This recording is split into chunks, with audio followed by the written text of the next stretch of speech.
Hi, good afternoon. I'm Ken Stern. I am the director of the Bard Center for the Study of Hate.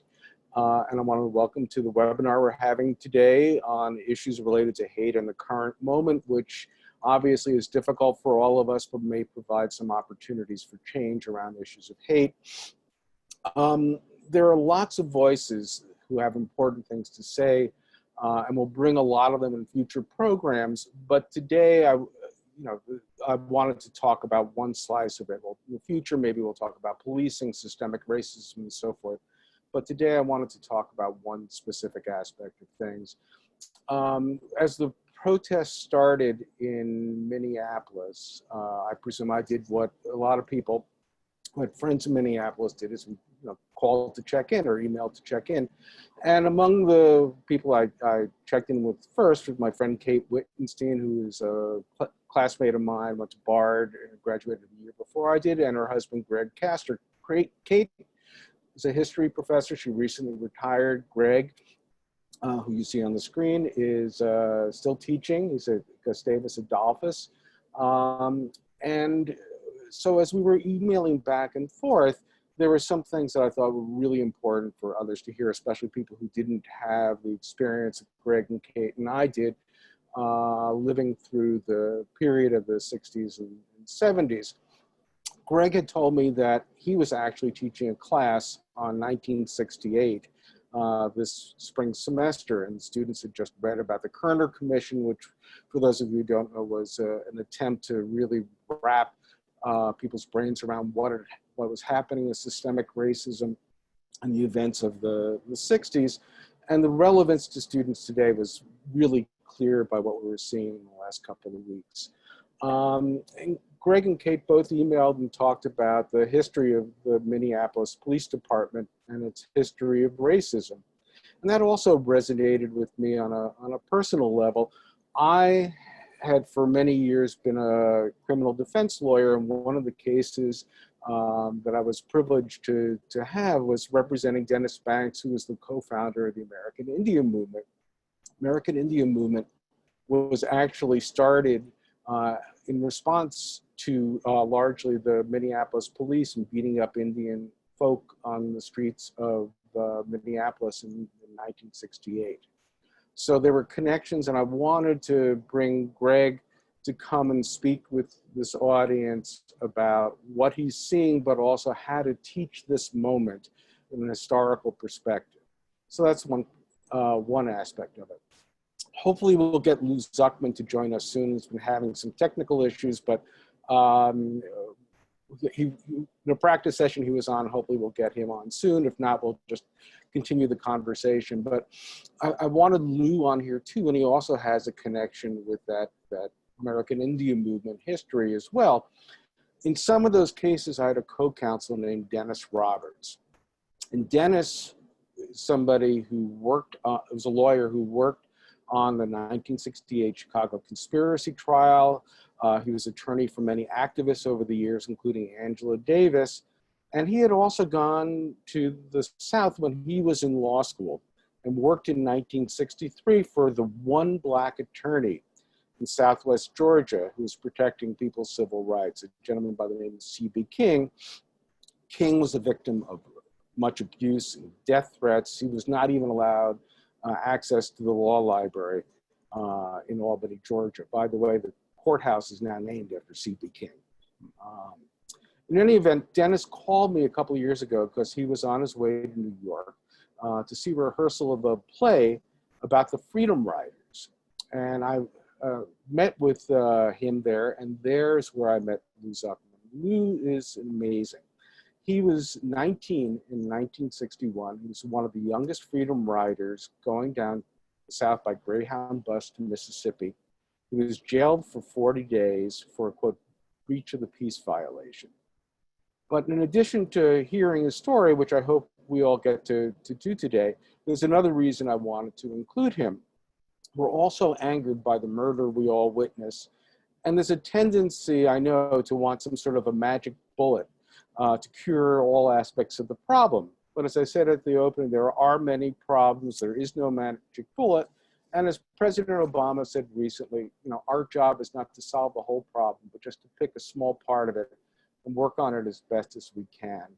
And that's what Lou brings us. It wasn't only his work at the Freedom Riders, he's running a group called Scan Harbor, which is a youth service provider in New York that's been doing this for decades. So especially for the young people on the call, I want them to see there are lots of different ways of tackling the challenges around hate that we see at the present moment. So what we're going to do today, we're going to limit this to an hour. Greg is going to speak for about 15 minutes or so, and if Lou can't figure out how to join us, Greg is going to speak a little bit longer. And then I encourage you to put questions in the Q&A box at the bottom. I will moderate those and ask Greg, and Lou joins as well, and we'll go from there. Thank you, Greg. The floor is yours. Thank you, Ken, and good afternoon, everybody. Thanks for the invitation. Good to see you. I thought I'd begin with just a few comments about Minneapolis now as I speak, and then the last couple of days, and then talk a bit about the 1968 course, which I just recently finished. My wife, Kate, and I, again, Kate, as Ken mentioned, is a historian as well, taught African-American history at Gustavus for a number of years, recently retired. But we live downtown Minneapolis. We moved here, about 15, 16 years ago.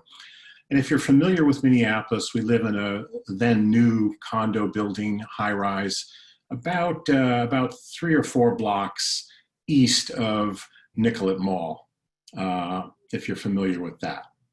And on Sunday, this past Sunday, Kate and I decided finally, we'd been debating whether to go or not, largely because of concerns about COVID.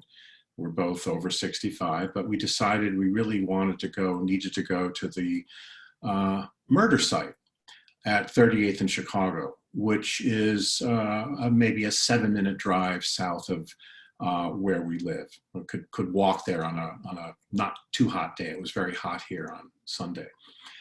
And we went, and it was profoundly moving and absolutely fascinating at the same time. It is a murder site. It is also a memorial, and I know some of you have seen photos, read about it. It's a street fair. In fact, in some ways, if you didn't know what it was about, you might think you'd wandered into some kind of urban art fair. There are all kinds of memorials at the memorial site, and they're being added daily, is my understanding. So it's a dynamic spot. So it's a murder site, it's a memorial site, it's a street fair. It's also a celebration of Black lives, Mr. Floyd's life in particular, of course, but Black lives generally. And there was a kind of festive mood there, along with the mourning and the reflection that was going on. There is food everywhere, both food being made, and boy, did it smell good. I was happy I'd eaten, actually unhappy I'd eaten lunch beforehand. And then all kinds of food and hygiene supplies, diapers for kids, for example, being given out for free. It's an extraordinary space. It was, I would say there were probably several hundred people there. It stretches for at least a block in each direction from the site of the murder. And of all hues, all ages, all shapes, you name it, an incredibly diverse crowd. Some people off by themselves, kneeling, crying, thinking, others busy taking photos, not selfies, but photos of what was in front of them. So I found it absolutely fascinating. I was, my grandfather on my dad's side, my Greek immigrant grandfather was a barber, and I saw that there was an outdoor barber shop that had been set up. So I immediately gravitated toward that. And in some ways, there were echoes of, if you're familiar with Resurrection City, before the rain and mud and force doomed it in '68. In some ways, it reminded me of that kind of spirit. I wasn't there. I was 15 at the time in Chicago, but I've seen footage of it. And in some ways, what I was seeing at 38th in Chicago reminded me of that. It was incredibly peaceful. and there was not a sign of police. Maybe there were some undercover cops there, who knows? But one just had a sense that this was a place, a spot that the people, the public, had taken over and used toward their own ends in some very powerful ways. Where we live, we have witnessed one of the largest demonstrations, now probably it could be, maybe 2 weeks ago or so. One of the early demonstrations went right by our building. We really, again, we wanted to join it. We were reluctant because of COVID. Our neighbor, we live in a condominium high-rise. Our neighbor is a retired federal attorney here in Minneapolis who happens to be African-American, his wife also. And Tracy, his spouse, she and her daughter and granddaughter, they did join the protest. Kate and I stayed in and watched from our balcony. It was really quite moving. It was huge, peaceful. I was told later, I have no idea whether this is true, that some people in the crowd were carrying baseball bats, quote unquote, but there was no evidence of anything but a peaceful demonstration, people chanting George Floyd's name, horns honking. And Kate and I found that quite moving as well. Right now, today, the last couple of days especially, I would say the sound of helicopters overhead has ceased. And looking out my window, it looks no different than it would on any other day. Maybe a little quieter because of COVID, but I would have no way of knowing there'd been any kind of unrest. So that's a brief report from Minneapolis. By the way, I should add that I'm not a native of Minnesota. I grew up in the suburbs of Chicago, born in 1953.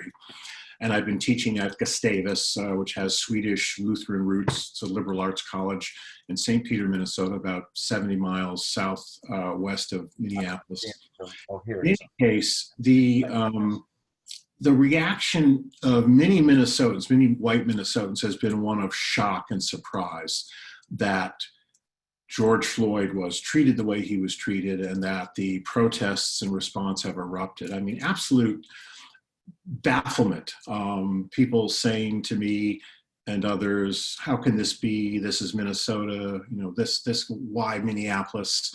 And I've always thought that there's an element of Minnesota culture that I've called Minnesota exceptionalism. People who live here take great, at least native-born Minnesotans, take great pride in being from here. They think of the place as, maybe I'm talking primarily about white Minnesotans, progressive sort of place. And so this has been a real shock for some people, not all, of course, but for some. So I happen to be teaching this semester a course on 1968. It's a course that I first taught in the fall of 2018. And the official title of the course is History of the Present, 1968. Some years ago, a young colleague, Maddalena Marinari, who's an immigration historian from Naples, Italy, terrific historian, she thought we ought to devise a course that would help students understand connections between the past and the present, very deliberately or intentionally, if you prefer that, I think, overused word. In any case, I thought it was a great idea. And Maddalena taught it first, and she focused on immigration, past and present, responses to it. And then it was my turn to teach it, and consulting with her and with my wife, Kate, I decided to focus on 1968. I did so, I chose that focus because I teach a first-term seminar fairly regularly at Gustavus called The 60s. And there is an entire chapter in the short overview of that decade we use by historian Terry Anderson, very good. But the only chapter devoted to 1 year is the chapter on 1968, as I always point out to the students. And that's the chapter that seemed to interest students the most. I'm still not sure why, simply so much happening, but that's the chapter that we always spent the most time on. And I decided to turn that into a semester-long course, to simply spend the semester digging into 1968. So I first taught it, as I said, in the fall of 2018. And in my mind, this was a one-off. I was thinking, all right, it's the 50th anniversary. I'll teach it this fall, and that's it. There were 20 students. It went well. And a number of the students, not all of them were history majors, many, but not all. A number of them afterwards said, you must teach this course again. And I hadn't thought about that. In fact, I was reluctant to do it, partly because it felt to me, this is a course for 2018. The 50th anniversary will have passed. And partly because I was afraid it wouldn't go as well the second time, right? I didn't want to test my luck. But I ultimately decided, listening to students in particular who had taken the course the first time, to offer it again, which I did this spring. And as you know, schools across the country and elsewhere outside of the country, we shifted to online, in our case, Gustavus's case, around March 13th. So I had met with the students for maybe 5 or 6 weeks in class. I've never taught online. I hope I never do again. I've learned words like synchronous and asynchronous. We'll see. I probably will have to do some online teaching again in the fall. But in any case, we were lucky at Gustavus. We had 2 weeks to make the transition to online. The administration decided, let's have the students go on break, their spring break, and let's have the faculty take a full week to change to online teaching, which was a kind of a gift. I mean, I have colleagues at other institutions who had to do it within 48 hours. So that really helped. And the course went very well, I thought. We continued to have rich discussions. What I did this year is I decided to focus the course around not only the '68 election, which I did the first time I taught it. There's a terrific book by Michael Cohen, is or was a journalist for the Globe. It's called American Maelstrom. It's about the '68 election, very readable, quite interesting.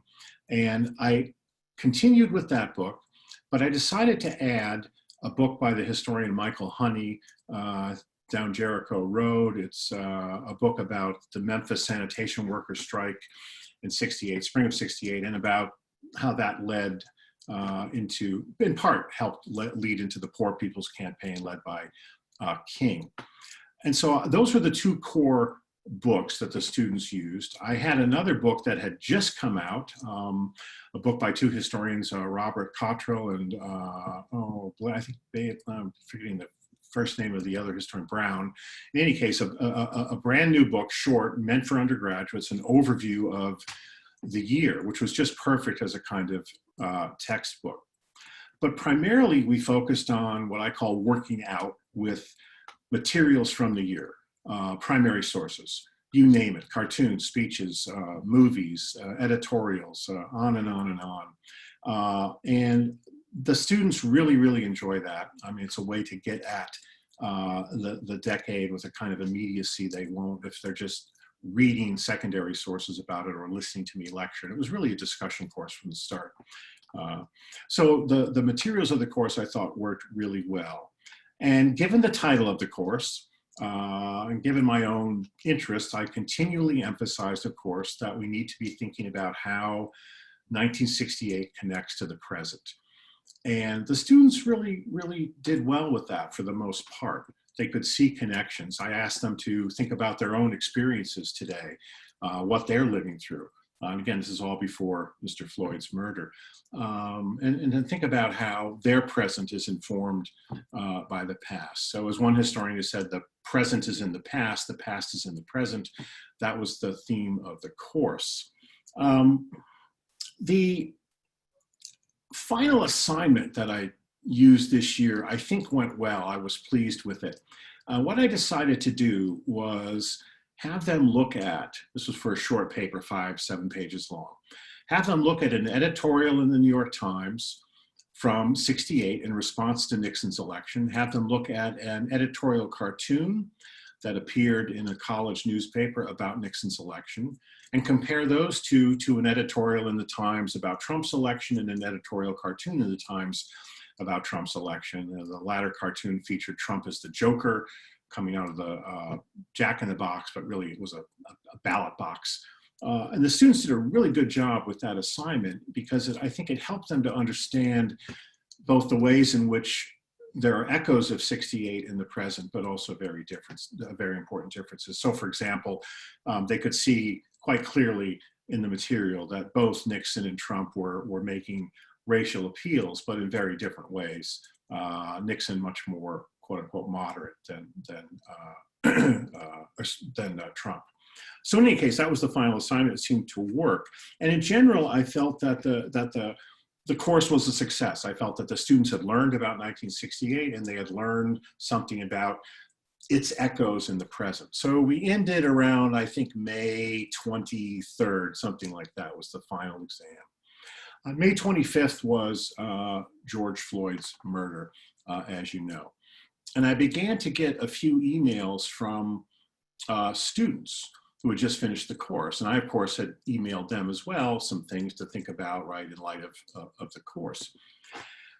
What began to concern me as I read some of these student emails is that I was happy they were drawing connections between 1968 and now, Mr. Floyd's murder and the aftermath thus far. I was a bit concerned at some of the facile connections they were making, the sort of tendency to collapse now into then. And that concern has only grown as I've had more emails from students. I really am trying to get them to understand that the context today is not what it was in '68. There are important differences. We can talk more about that in the question and answer period. And that there isn't an inevitable connection between what happened in '68 and what's happening at the moment. Nonetheless, I want to conclude my remarks with an email I shared with Ken some days ago from one of these students. It's a Gustavus student, white male. He's going to be, I believe, a junior. He's a sophomore this year. And he was sending me an email, actually, as some of the students were doing, checking in on me and my wife, Kate, which was sweet of them. And this is what he wrote in his last paragraph. Lastly, I cannot help but think about the way this course has applied to current events. At the start of the class, you talked about the similarities between the weight of the elections, '68 and 2016. Now we see the similarities in racial and socioeconomic unrest, protests, and rioting. This course has helped me become educated on the history of these events and what we can take from them. And if you were wondering what the Gustavus student body is doing in response, we are making our voices heard, exclamation point. I have seen a large percentage of students speak out on this, despite the majority of our student body being white. We are also protesting. I was in Minneapolis protesting on Sunday and will likely be there again this weekend. My feeling is that too often we have let these movements die out before change is enacted. And I want to do my part in preventing that, so I will continue to make my voice heard and amplify the voice of the people. Best and stay safe, Kevin. And that email, of course, made my day. With that, Ken, I'll let you turn it over to Lou. Great. Thank you so much, Greg, for that. And I'm sure we'll, as you said, explore more in the Q&A. And Lou, I want to thank you for your perseverance. I'm sure it was difficult getting on, but I don't know what I get here, but all right. But you're there. Good, good. And I won't repeat the whole introduction I gave for you, but basically I highlighted that you were 19.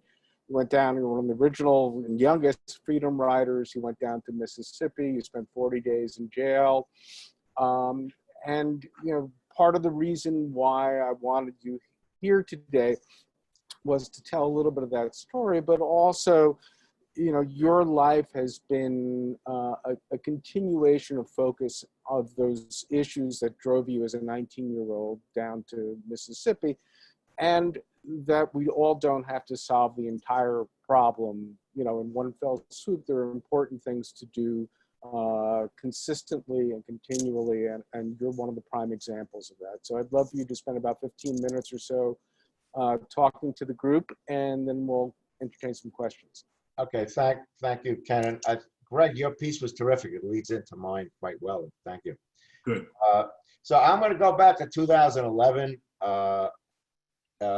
We celebrated our 50th anniversary, the 50th anniversary of the Freedom Rides in Jackson, Mississippi. It was called Freedom 50, and I was the co-coordinator of our reunion. And Reverend Owen Brooks, who's head of the Mississippi Veteran, he passed away recently, but Owen was a major civil rights activist in the 60s and chair of the Mississippi Veterans of the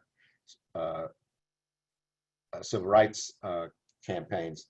And Owen did an oral biography of me. And when he finished, he said, you know, Lou, if you hadn't been a freedom rider, you would have been dead or in jail by the time you were 25. And as I was taking my plane ride back from Jackson to New York, I was stunned by what Owen said. I knew he was right, but I never, ever thought of what the impact was on my life as being a freedom rider. And so let me tell you a little bit about me, because this relates to who I was then, now, and I think what Greg was talking about. So when I was a young man, my father committed suicide. I grew up in a Jewish community during prior to and during early period of World War II. My mother was very abusive physically and spiritually, so I had a very difficult childhood. I was constantly in trouble in school. And I remember in the first grade, our teacher would always start out with asking us, what's your name and what does your father do? And that was always very embarrassing for me. But there were two other young men in our class. We were, again, the class was almost all Jewish. Our neighborhood was almost all Jewish immigrants from Europe. But there were these two young men who lived in an orphanage called the Brooklyn Home for Children. One was African-American and the other was Puerto Rican. And Johnny Giles, who was the African-American young man, when it was his turn to speak, he said, my name is Johnny Giles, I don't have a father. And I'm sweating, you know, what am I going to say, and embarrassed. And my teacher, Mrs. Landau, who was a very nice person, not enlightened, but she was a nice person. So she said, but yeah, everyone has a father. And he told her to go F herself. And I'll never forget that after class, I don't remember what I said, but I do remember after class hugging Johnny in the schoolyard, and him, Pedro, and I became best friends. So as I grew up in Forest Hills, I had my Jewish friends, and then my friends from the home who were Black, Latino, and Catholic and Protestant, everything but Jewish, because in those days, all the child welfare institutions were based on religion. You had the Federal Protestants, Catholic, and then Jewish. I had significant problems in school. I was placed in a 600 school. New York City decided in each borough they would take all the worst young people and put us in a school, which was an incredibly unsuccessful venture. I was arrested by the time I was 13, and my goal in life as I grew up was to become a made man in the mafia. And this, I'm not joking about. But I guess the one thing that helped save me was Jackie Robinson. So as a young man, I don't even remember why, but by the time I was 5 or 6, I was enthralled with Jackie Robinson. And maybe he replaced my father. And I was a fierce Brooklyn Dodger fan, and I can't tell you how much I love Jackie Robinson. But what impressed me even more about Jackie was I read his biography, and he had a very bad temper like I did. He was a lot bigger and stronger than me. And the thought that he would be able to not fight back for 3 years while people spit at him, cursed at him, and even physically assaulted him, I couldn't understand how he did that. But let me tell you one thing about Jackie Robinson, which most people don't know. He was court-martialed in the Army for refusing to sit in back of the bus while he was in basic training. Somewhere that had to be in the back of my mind, because now I'm 19. I'm actually involved with organized crime now. If you saw the movie Goodfellas, the guys took me in because my mother had passed away by then. My mother passed away when I was 19, and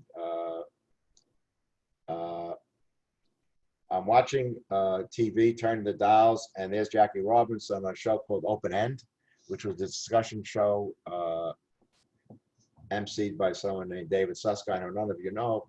Greg might remember David, but anyway. And the show was should the Freedom Rides continue? Because the first Freedom Rider bus, now we're in 1961, the first Freedom Rider bus had been firebombed in Anniston. The second Freedom Rider bus was attacked in Montgomery on Mother's Day by the KKK. Neither the FBI or the local police or state police would protect us. So everyone was hospitalized, and they felt it was too dangerous to continue. And on the show, though, Hank Thomas, who was on the first bus that was firebombed, a Freedom Rider on the first bus. Hank was a student at Howard University. Hank advocated for the fact that we had to continue, because whenever we stand up, we're going to face this violence. And it's inevitable and we can't back down. And the other civil rights leaders on all cautioned against this. And Jackie Robinson, who was a Republican, with a tear coming down his eye, said, if these young men feel this is the time to stand up, how could we tell them not to? So the next morning, I volunteered to be a freedom rider, which was a very, very, it was almost impossible to assume that I would do that. I was doing all the wrong things in life. I had dropped out of school. I didn't know the difference between Republican and Democrat. And for whatever reason, I was motivated to do that by Jackie. To this day, I can't tell you how much I love him. I won't go into the struggle he had in life and what he had to put up with and why he died at such a young age. Anyways, I became a freedom rider.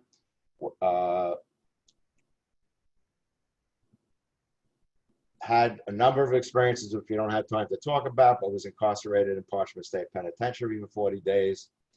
And one of the interesting things about us, the freedom riders, we, on one hand, represented America. And it was a wonderful moment in the civil rights movement, a moment that didn't last long enough.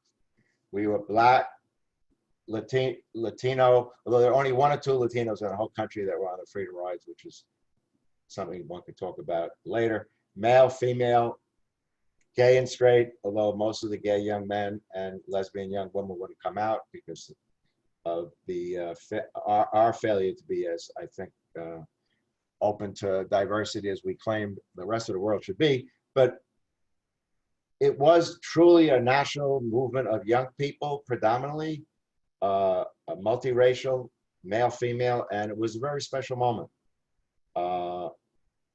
I continued to be involved in the civil rights movement from 61 to 66, sit-ins, voter registration, and finally the Meredith March, which was in 1966, and left the movement and came to work in East Harlem. I was attending City College now, but I was still involved with organized crime. I got arrested 3 times in 1 week in my senior year at college, and could have easily really have lost everything at that point. And I know that's what Owen Brooks was talking about. And because of what Owen said to me in 2011, was really meaningful to me, because I never really thought that what helped me move away from my nihilistic lifestyle, which definitely would have landed me in jail or dead, was that I was able to express my rage at the world in a healthier way. But also I found, I guess, unfortunately, as a young man, I was always searching for a father. And that father was the mafia guys, the organized crime guys.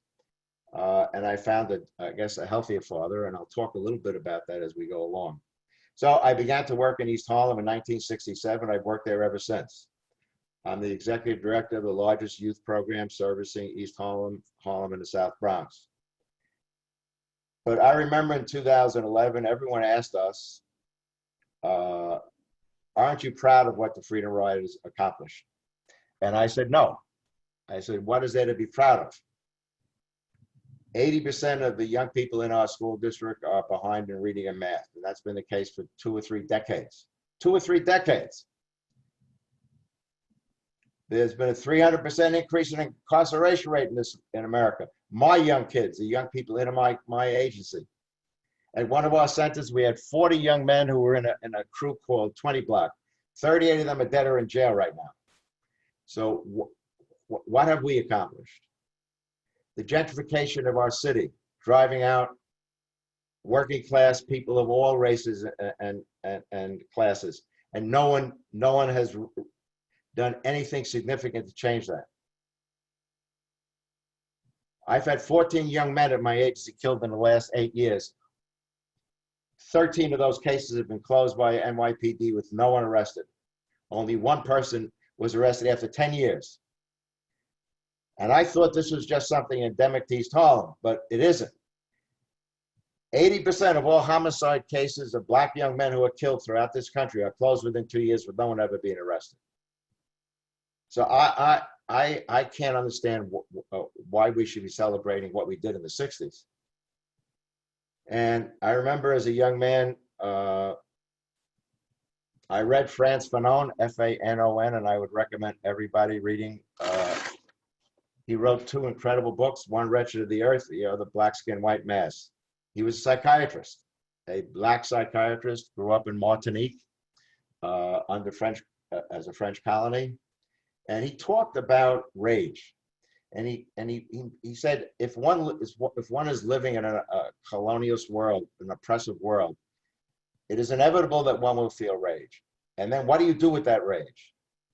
If you don't express it outside, you hold it in, it will create dramatic negative consequences for you psychologically, suicide, depression, or you will turn it on others like you, because it's hard to turn it on the oppressor who's so much more powerful than you.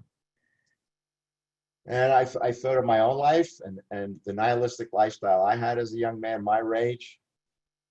And I think of my young people in East Harlem and Harlem and the South Bronx, young men no different than me, but not having the privileges I have, and how we have lost our young men over and over and over during this period. So now we're in 2020 in the pandemic.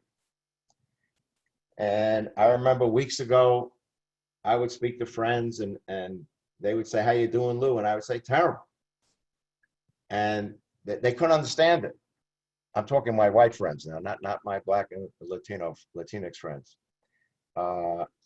Because my black and Latinx friends were losing incredible numbers of family members. This is before the press said anything about this. One of my staff, Aisha, she lost 28 friends and relatives in the first 5 or 6 weeks of the pandemic.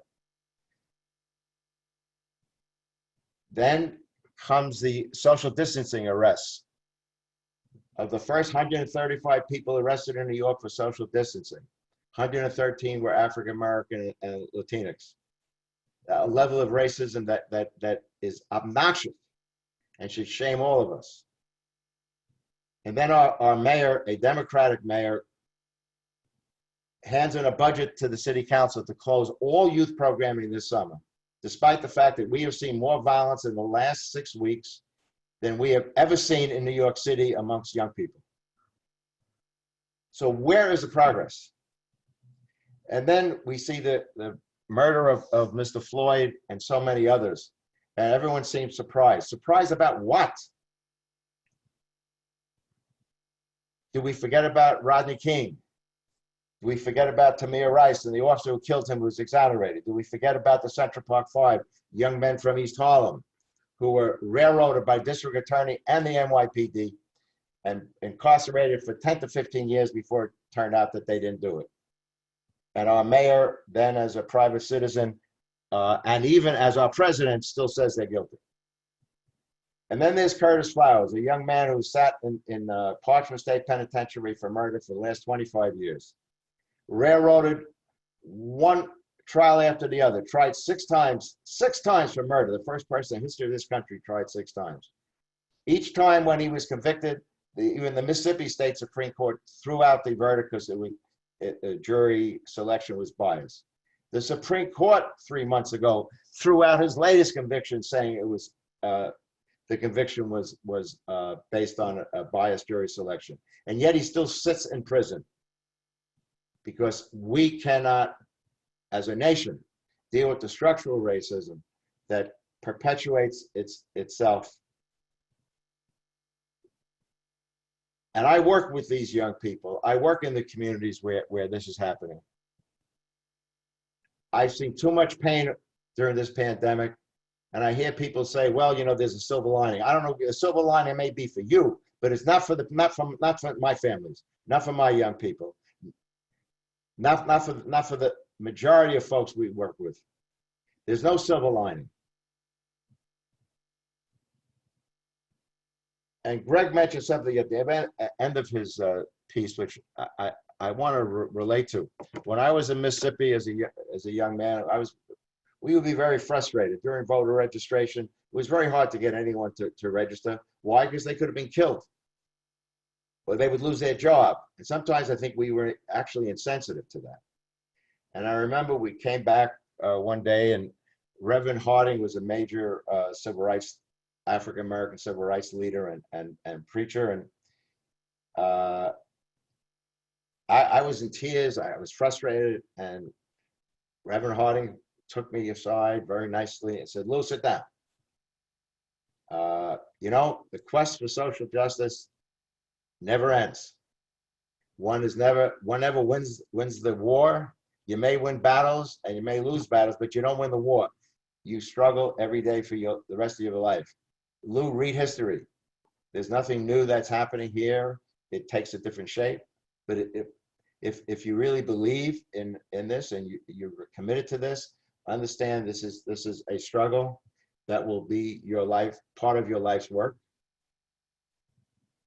And it's only your narcissism that tells you have to win, if you will, at any one point in time.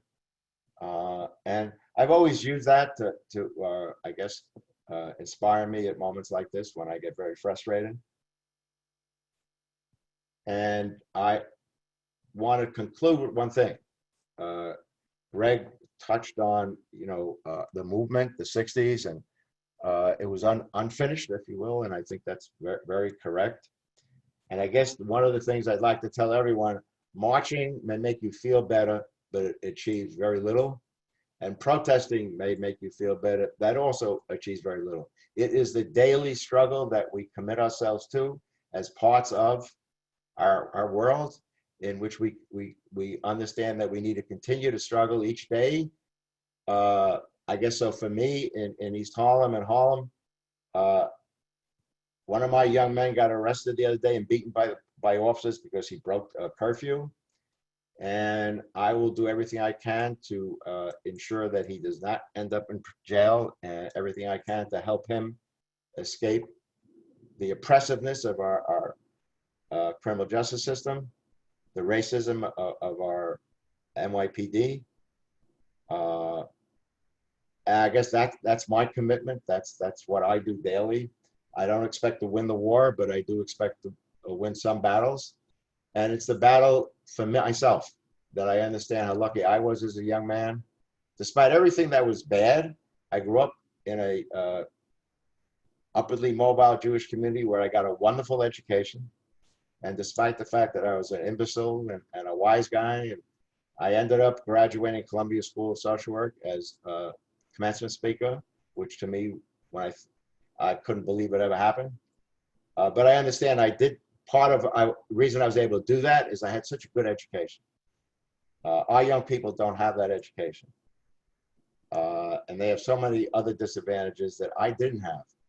So I guess I commit myself to be there for our young people as I wish people were there for me.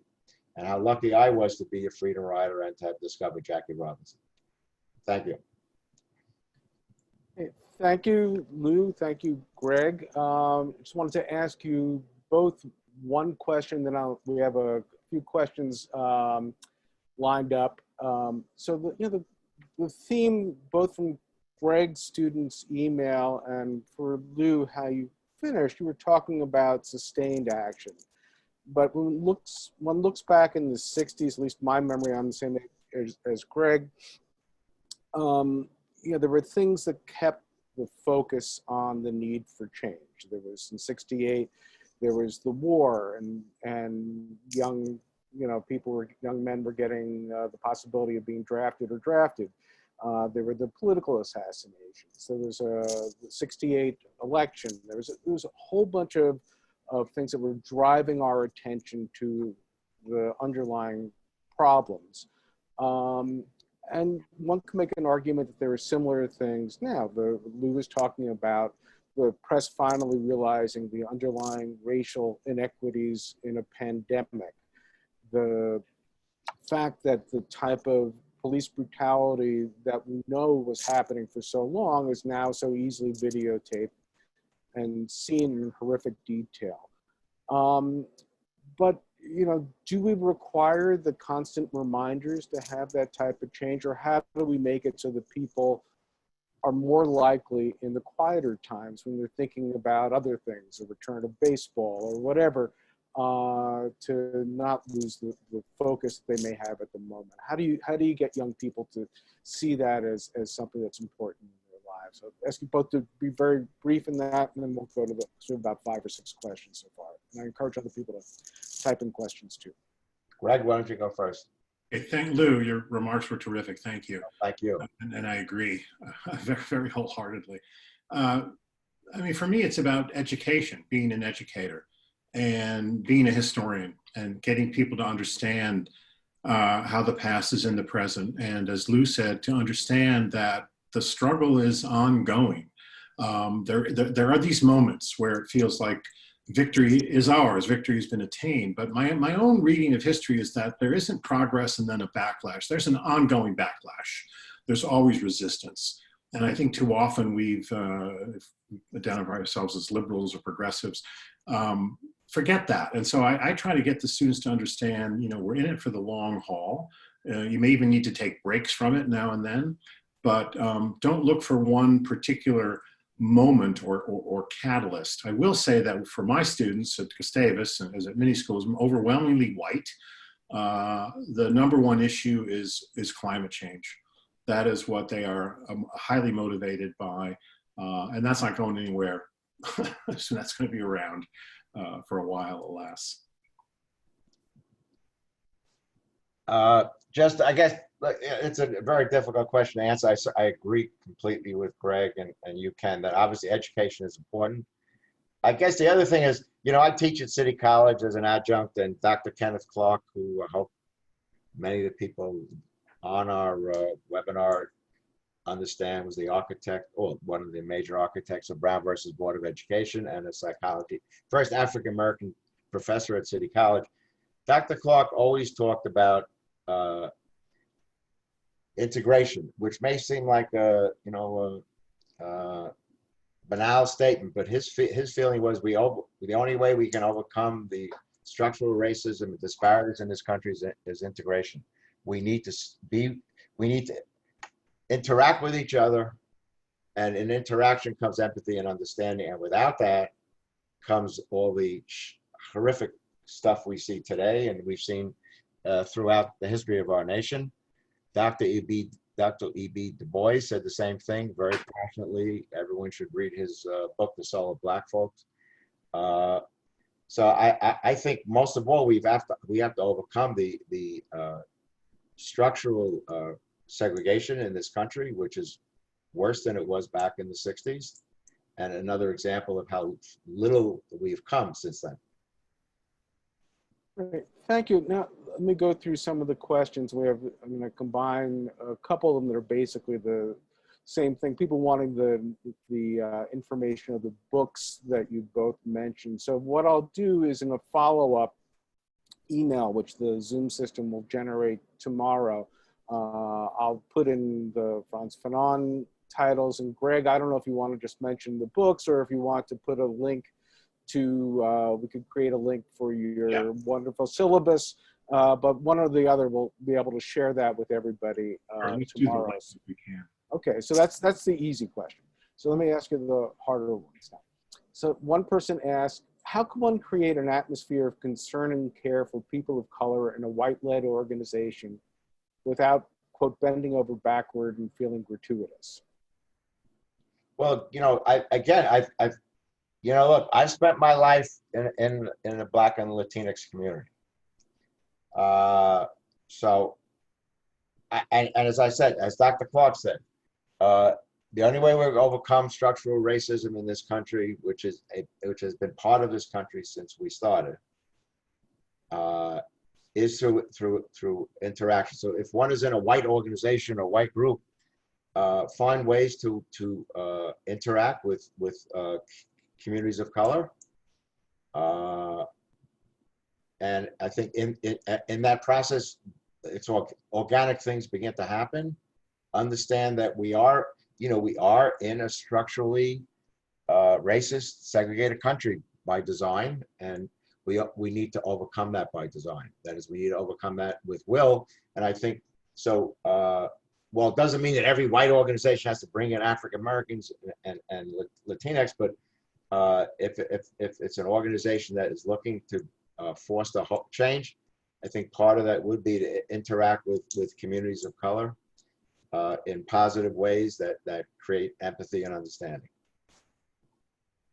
I agree, and I would only add that, I mean, Lou is touching on something that is central to what has happened in Minneapolis, and of course other cities as well. But in Minneapolis, as one, I forget his name, I believe he taught at the U, might have been a social scientist, the Minnesota paradox, where there's this progressive liberal state and then this incredible racial segregation, where in fact most whites have little interaction. I mean, virtually none in some cases with an African-American person, maybe at work, maybe. And so there are whole neighborhoods here where what has happened has just shocked the hell out of the people in those white neighborhoods. They just can't fathom it. Not that they're appalled, but they just can't imagine that this has been occurring. And of course, it's been occurring, as one historian at Augsburg University here points out in a recent Q&A. He's an alum of Gustavus, by the way. He's an expert on 19th century African-American history in Minnesota. This goes back to the 1860s, to right after the Civil War in Minnesota. This policing of Black people as the other, which ensures that white people, not all, but many white people see them that way and then don't want to interact with those dangerous others. Yeah, that's an excellent point. You know, when I say what I say, and I've been saying this for since 2011 when they discovered us as freedom riders. Freedom riders didn't like what I had to say. These were mostly white freedom riders who went back to wherever they came from and became PhDs and doctors and teachers and whatever. I'm telling you, if you saw what was happening in our communities, you'd be upset. And as Greg said, the disconnect. You can say you're progressive. Being progressive is an intellectual abstraction. The reality, if you saw what was happening to our young people every day, everything you're seeing now is happening to my young people every day. And when I said it up until very recently, I think people probably said Lou's crazy. And I mean it. I think I was dismissed. Maybe some of it's because I get very upset, but how could you not be upset? I've seen too many decent young people literally been driven over the edge, as I could have easily been driven over the edge. And I think it's critical that we connect and that there not be these so-called progressives who really don't understand what's going on. Another book I'd recommend, anything Ta-Nehisi Coates has ever written. He's just exceptional at I think discussing all this. But I must say it's been very, very frustrating to me to find my freedom rider friends disagreeing with me, asking me why are you young guys killing each other? And I said, oh my God, this is sociology 101. Don't you? This is Frantz Fanon 60 years ago. Why are young people so violent in the inner city? Well, I want you to know I was very violent as a young man into my late 20s. I didn't choose to be violent, but the circumstances of my life led me to that. I always knew that if I had grown up in East Harlem rather than Forest Hills and Queens, I would not have survived. So we who are privileged need to understand what's going on and really feel that to be motivated to make change. Thank you both. I want to ask a couple more questions, and if we don't have time for all the questions that the people are submitting, I'll share them via email with Lou and Greg. So here's one that I'd like you both, especially Lou, but both of you to respond to. As an educator that has worked with youth for over 10 years, I'm always asked by African-American young girls why they are often ignored when issues of race are discussed.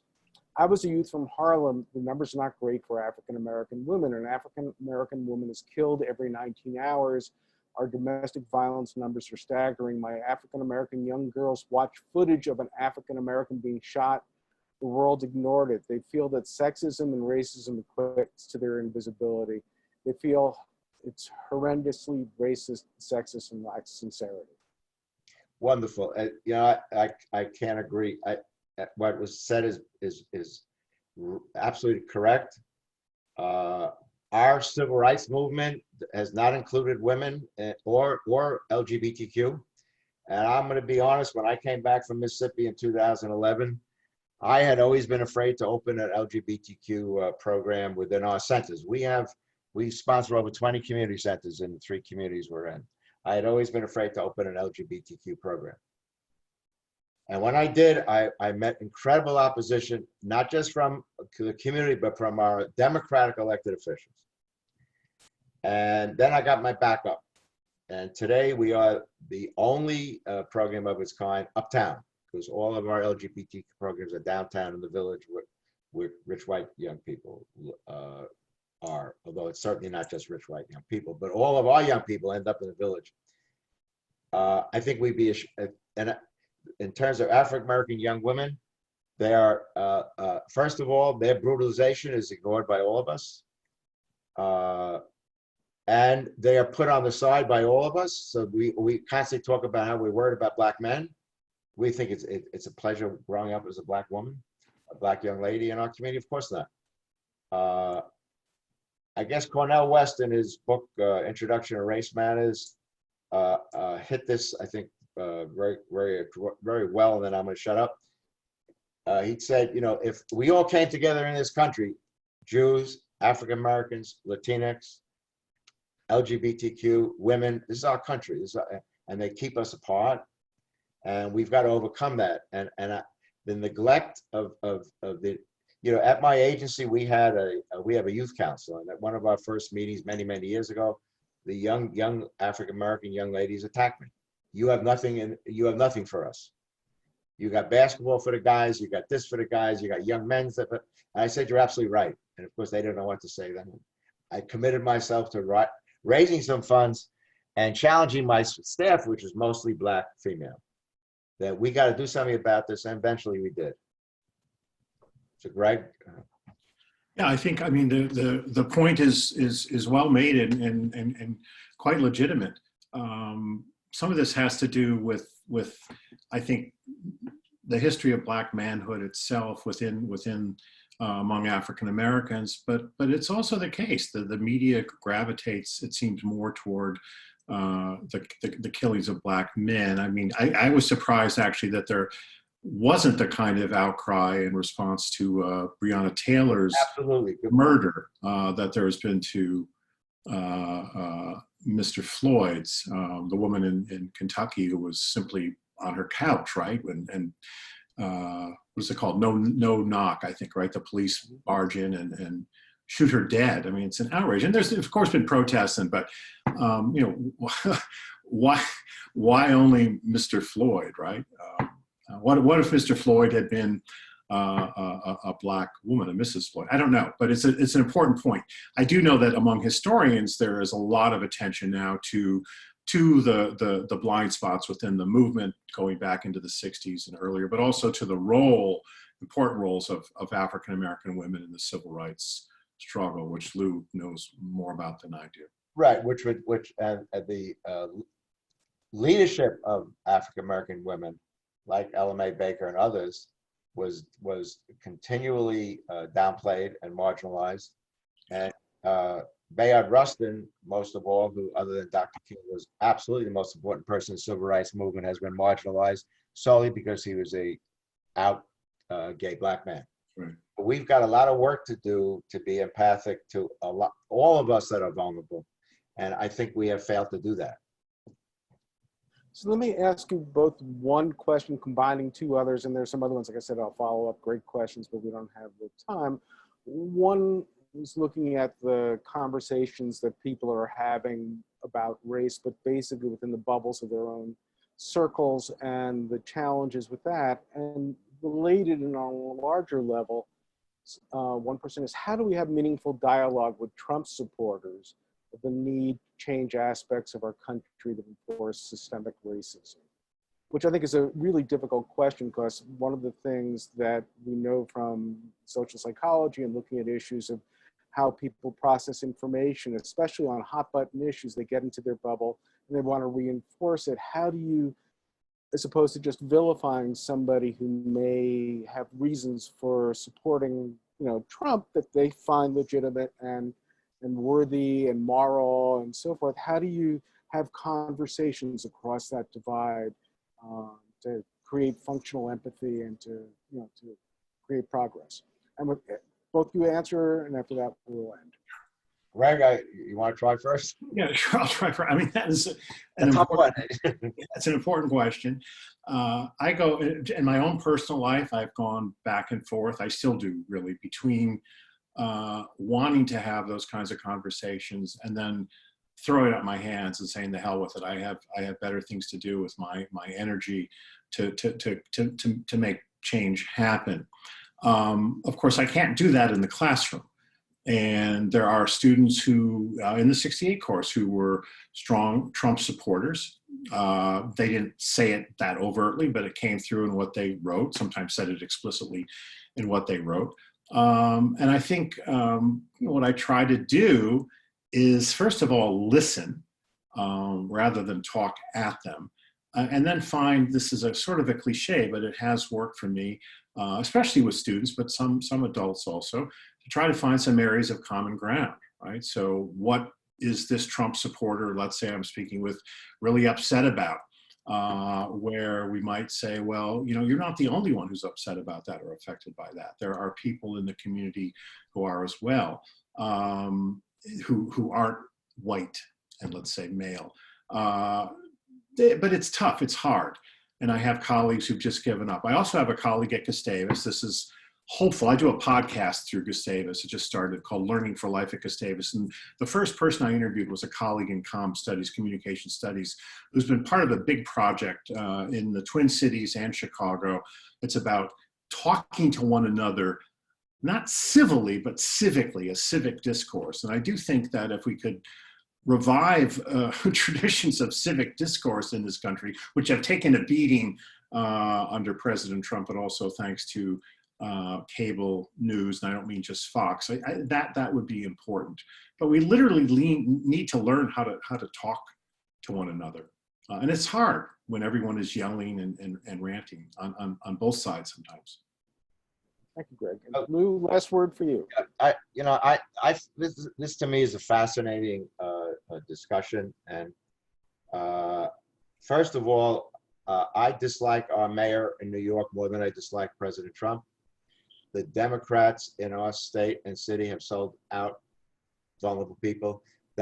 Both parties have sold out our most vulnerable people, both Democrats and Republicans. So I find this emphasis on Trump to be a diversion from the real issues and struggle. It is not, Trump is a symptom of what's wrong in this country. He is not the reason that the mayor of New York would, even for a moment, cut out all the funding to our young people and say, we're going to take this guy down. Please watch the news. You're going to see the level of corruption. There's no more corruption in the Republicans than there are in the Democrats. So it's a phony, to me, so to focus on Trump's a mistake. I have board members who are Republicans and voted for Trump. Some of them are really nice people. And I don't mean just nice because they smile. I don't mean because they contribute money. They're actually nice people. They treat everyone with decency and respect, and they're not corrupt. Their politics are influenced by context. And as long as we live in silos where we're separate from each other, and I don't understand your context, I can't empathize with your context, I don't know what you've gone through, I don't know what you've experienced, I am not going to see the world the way you do, and there will be these cleavages. So I really feel sometimes I get very upset when, look, I can't tell you how much I dislike Trump, but our generals have stood up. We have not stood up like our generals have stood up in America. And, Ken and I discussed this a few years back, but, I'm a student of the Holocaust, and I saw what happened in Nazi Germany, and who stood up, who didn't stand up. And I watched some of our liberal clowns who point a finger at the Republicans who have caved in. But I don't see too many of us really standing up. I do see our generals stand up. I say, and I try to understand that. And I think that needs to be because when I say stand up, I don't mean just speak up, but risk it, risk yourself, risk your position, risk your power. So I feel we need to attempt to help people understand context, and that's not easy, but I think you need to do that. You can't just argue, because then you go nowhere. As one of my Freedom Rider friends, Paul Bryan, has said, you know, if we meet, not that this is brilliant, but if we meet hate with hate, then that's what we get. Well, thank you for this. The appropriate last words to end on the importance of empathy, understanding, and not meeting hate with hate, but trying to figure out why hate has been so much of a problem throughout the human condition, and what we can do better to combat it. So I really appreciate both of you spending the time with us. If I know that on this webinar, there are some educators. If you want some information about what Greg is teaching, or if you think that Lou, I'm going to volunteer you without asking you, Lou, but I think if there are people there who would like to incorporate some of what you have to say in what they're teaching in their classes, I think that would probably be an open door. And I'm happy to, you know, facilitate those communications. Everybody will get emails tomorrow. I'll make sure you have the information about the materials that both Lou and Greg discussed. And I thank you all for your attention, and have a good rest of the afternoon. Oh, thank Take you. care. Pleasure, Thank Ken. you. Ken, thank you. Bye-bye. Lou, great to meet you. Great to meet you. I mean, boy, I could not agree more with what you said about Mark.